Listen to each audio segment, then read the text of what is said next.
คนยังไม่เอาเราไปสอบแต่วันมาได้เจอกันก่อนรางวัลมาแต่วัน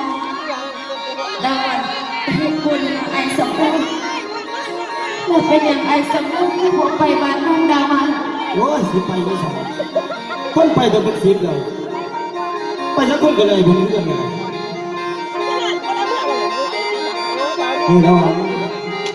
ขอบใจด้วยเอง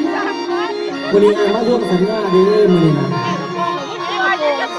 เป็นไงบ้างไอ้สมบูรณ์ดาวันยังจำได้ลูกสัญญาที่ดาวันเคยให้แต่สิเป็นอย่างโง่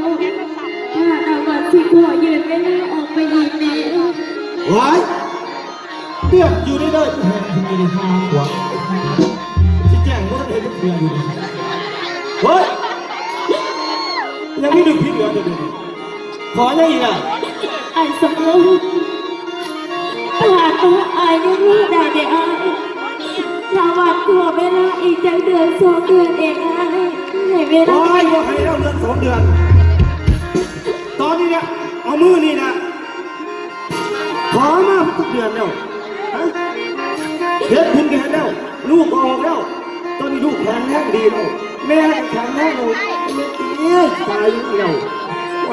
พี่ใจด่าว่ามันยังบ่ลืมไอ้สำลักเนี่ยว้ายเป็นคนตายไปแล้วยังมากบ้าจะมันอยู่รู้เปล่าขอมันบ่เนี่ยแต่วันยังเอาไอ้บ่ได้